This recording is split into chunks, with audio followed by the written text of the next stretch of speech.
We finished taking over Jianta City. We're moving deeper into the island, and with the reinforcements we got at the port, we get some new VTs to play with. Now, traditionally the term new type comes with a few extra upgrades. Oh, we got some. This mission is pretty much the perfect playground for you to go nuts. Although there were some slight snags with delivering these new VTs to the warfront. One of those, the Prominence, specifically had some extra goodies that just got stolen right out from under us. A railgun? Yes, and extra armor. As if we needed any more. Oh boy. This is about to get silly. Yeah. Freaking guerrilla units stole these, and now we gotta storm like a village that these guys are hiding out in, and then just steal back the supplies. We're gonna be using... before they work out how to use the fucking things. Yeah. So yeah, for this, and they describe something called the Manipulator Arm, which is technically not 2nd gen exclusive, but this is the first mission where it tells you that this is a thing that is required in a lot of situations. But yeah, the Prominence,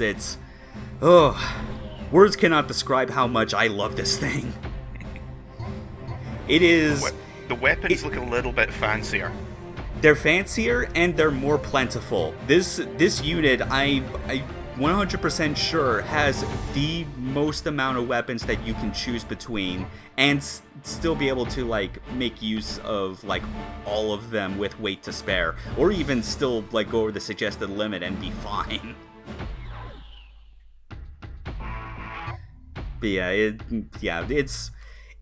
it is very much the straight upgrade from the Decider, and it is the de facto 2nd gen unit to go with. It's got little T-Rex arms as well, which is kind of cool. Yeah, well, they're technically more the little gun arms, as they were. But yeah, first thing you'll notice... Let me imagine this, it just sounds so funny. Yeah. First thing you'll notice, with the new gen, we get a new cockpit. Ooh.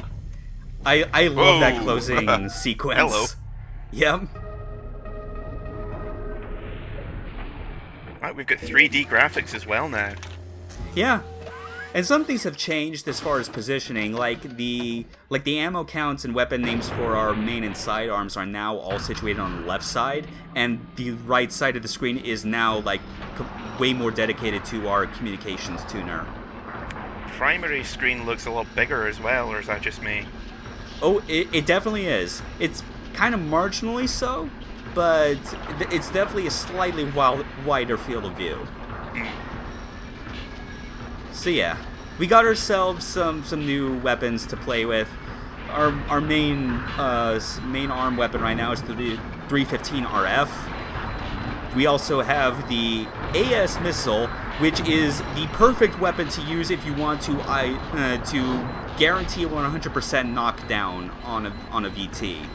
It does 1,000 points of damage, which I think is doubly so the amount of points needed to knock over an enemy. But our 315 RF is also pretty good because it's my favorite of the rifle types, I think. Basically, more like just anything that has the RF suffix at the end, because it stands for rapid fire, but it's not full auto. Technically it's more like a burst fire because it does a 3-shot burst, and to me that's a good middle ground between the single shot smoothbore weapons we had early on and some of the AR weapons, which fire off 5 shots before needing to reload. So it's I do appreciate having the reload time just so I don't get too carried away and accidentally dump all my ammo. And 3 just feels like the sweet spot to have. These choppers are a little bit annoying, but nothing that the chain gun can't deal with. See, I was actually going to ask in the last mission if you have to deal a lot with AR enemies. Yeah, choppers are pretty much the only ones of those type you have to deal with. Yeah, I imagine the game's not responsive enough to deal with fighter jets and that. Yeah, not anything that could be that fast. Plus, the choppers have very predictable air movements, which helps. Also, a new plasma torch. It's the 22B, and it has double the damage output of the 205. Which was pretty beastly to begin with. Oh, it very much was. I liked how the music just stopped very briefly as that Vitz was exploding. Like, very good unintentional music timing. Always fun when that happens. Yeah. So here we go, just blowing up this village, not at all counting as a war crime. Looking for these containers that we have to pick up with the manipulator arm. You know you found it when you see that yellow hexagon to kind of indicate.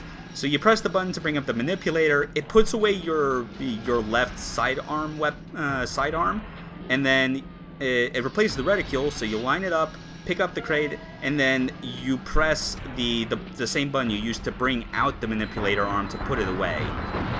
And here's the great thing about it. It's not just for the mission-specific crates. If there's anything small enough, like a human soldier, a tank, or as you'll find in this mission, even a cow, you can pick it up with that arm. Man, why didn't Havoc physics exist when this came out? Yeah.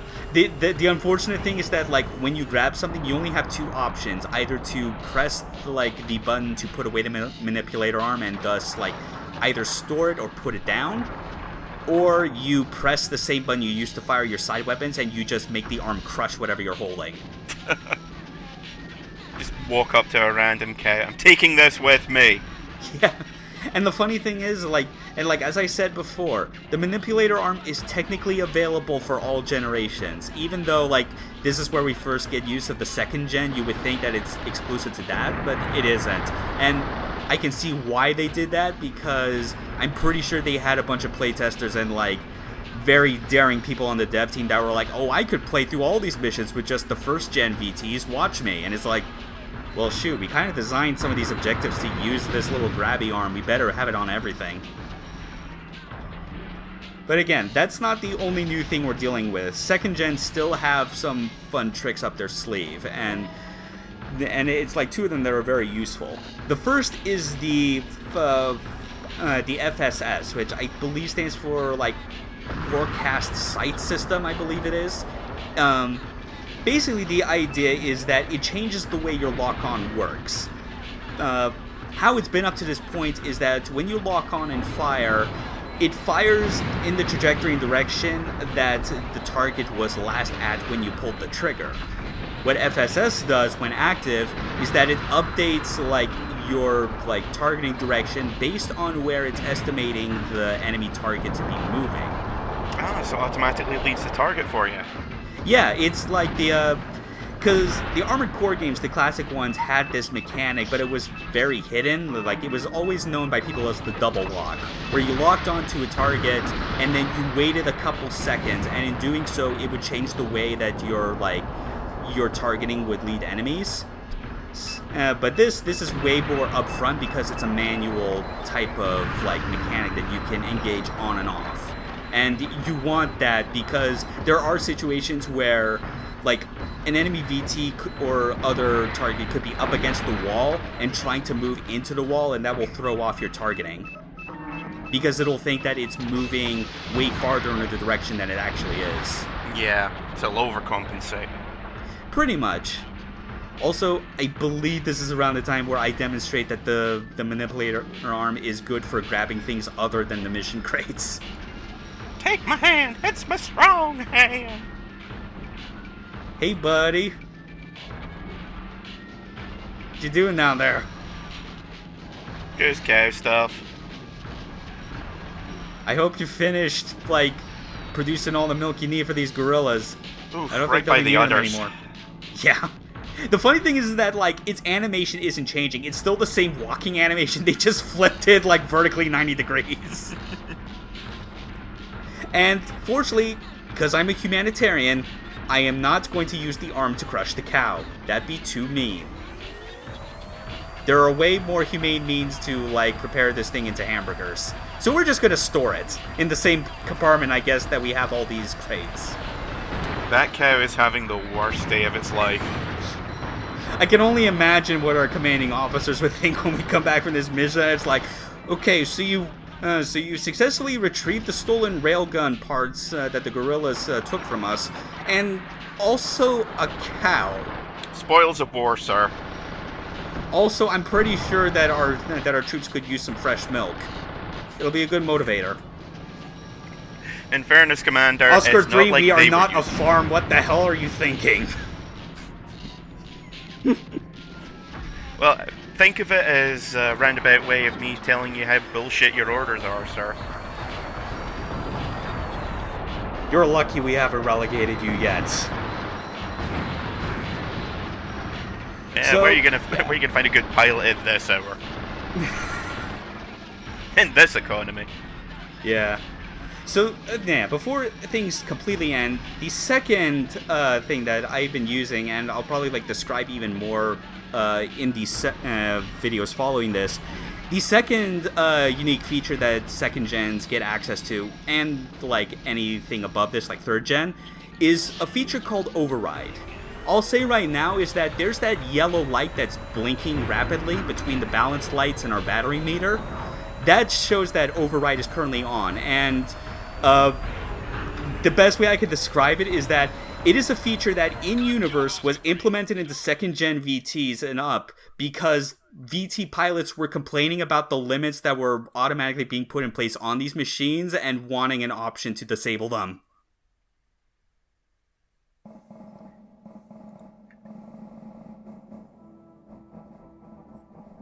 Yeah.